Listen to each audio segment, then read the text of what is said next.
स्वागत है आप सभी का एक और हमारे नए वीडियो में। और आज की इस वीडियो में हम रीप रैंक के ऊपर बात कर रहे होंगे, जिसको आप मेरिट लिस्ट भी बोलते हो, मेरिट रैंक। ठीक है, अब देखो मेरिट रैंक से ना काफ़ी सारी चीज़ें बेनिफिट्स होते हैं, बहुत सारी। अब कुछ बेनिफिट्स हैं कॉलेज अलॉटमेंट में, वो कितना होता है, क्या बेनिफिट्स हैं, ये सारी चीज़ें बारे में बात करेंगे।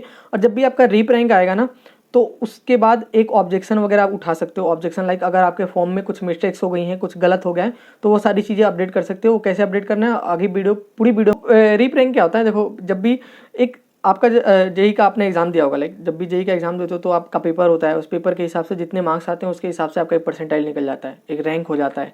उसी हिसाब से ना रीप का रैंक आता है। अब रीप का रैंक में क्या क्या चीज़ें मैटर करती है, आपके जेई के स्कोर्स, आपके उसमें जेई के स्कोर देखे जाते हैं, बोर्ड के स्कोर देखे जाते हैं, और आपका जो कैटेगरी है TFWS है नहीं, ये सारी चीज़ें देखी जाती हैं पहले, एक सर्विसमैन है या नहीं है। ये सारी चीज़ें करके ना आप जितना कैटेगरी लगेगा, जितना बेटर सारी चीज़ें होंगी ना, उतना बेटर रीप रैंक होगा।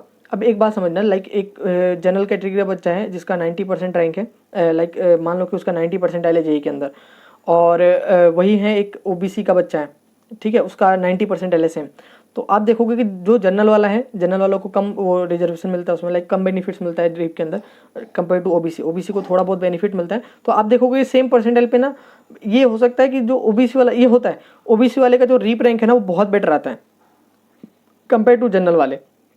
तो इस तरीके से होता है। वैसे अगर कोई SC ST वाला है कैटेगरी में, तो उसका रीप रैंक बहुत अच्छा आ जाता है, क्योंकि उसमें सारी कैटेगरी वाली सारी चीज़ें लग जाती हैं, जो भी रिजर्वेशन वगैरह है सारी चीज़ें लग के फिर उसको रीप रैंक आ जाता है। अब देखो रीप रैंक से कॉलेज में कितना हेल्प मिलता है, देखो तो कॉलेज की बात करें तो इसमें बहुत ज़्यादा हेल्प मिलता है। लाइक कैसे, जितना बेटर रीप रैंक होगा आपका, उतना बेटर चांसेस हैं अच्छा कॉलेज मिलने का। अच्छा कॉलेज इन द सेंस जो भी आपका चॉइस प्रेफरेंस में ऊपर है, वो बहुत ज़्यादा चांसेस है कि अगर बेटर है तो वो मिलने के ज़्यादा चांसेस है कट ऑफ के हिसाब से। जब भी रीप रैंक आता है ना, तो उससे पता चल जाता है कि आपको कौन कौन से कॉलेज अलॉट होने वाले हैं। लाइक देखो कुछ कोई भी कॉलेज अगर जिसके पास डेटा रहता है ना, तो उसको जेई मेंस के स्कोर पे कम सारी चीज़ें पता होती हैं। वो जेई मेंस वाला, देखो हम जो परसेंटाइल और उसका वीडियो बनाते हैं, जैसे परसेंटाइल वर्सेस कॉलेज वाले, तो वो सारी चीज़ें हम स्टूडेंट से बात करके बताते हैं, लाइक भैया आपका कितना था परसेंटाइल वगैरह, तो आप इस कॉलेज में आए, उस हिसाब से हम बात करते हैं। देख मतलब वो इंडिविजुअल डेटा हम उठाते हैं, देन आपको एक ओवरव्यू बताते हैं। एग्जैक्ट एक्यूरेट वो डेटा नहीं होता है, ठीक है। जो एक्यूरेट डेटा होता है लाइक किसी कॉलेज के पास होता है, तो वो होता है रीप रैंक का।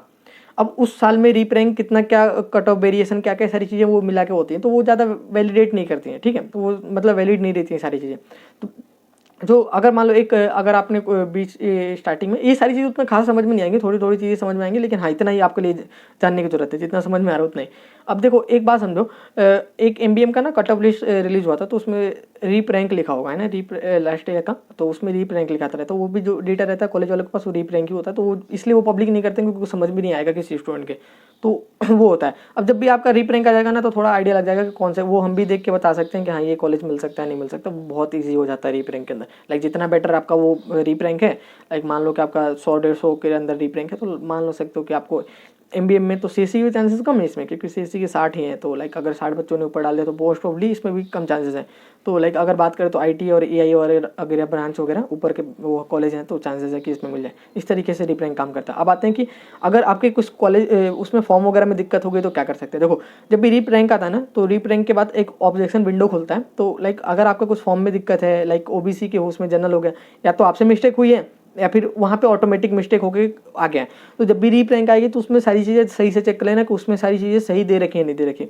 एक पहले आता है टेंटेटिव मेरिट लिस्ट आएगा, ठीक है, एक टेंटेटिव मेरिट लिस्ट आ जाएगा, देन फाइनल आएगा। तो टेंटेटिव जब भी आएगा तो उसके बाद आप ऑब्जेक्शन उठा सकते हो, ऑब्जेक्शन विंडो खुलेगा, वहाँ पे जो भी चीज़ें आपकी इशू हैं वो सारी चीज़ें आप डाल देना, वो करेक्ट करके जब भी आपका एक फाइनल मेरिट लिस्ट आ जाएगा तो वो वहाँ पे आ जाएगा।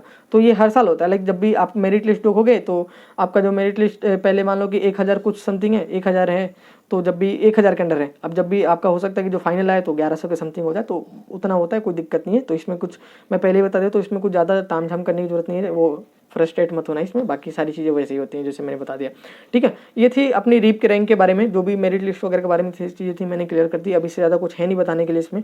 और अगर कुछ रह गया हो, कुछ कमेंट हो इसी से मॉडिफाई होगा आई नो, तो उसका कमेंट में डाल देना, मैं रिप्लाई करने की कोशिश करूँगा, ठीक है। और मिलते हैं अगली वीडियो में यार, तब तक के लिए बाय।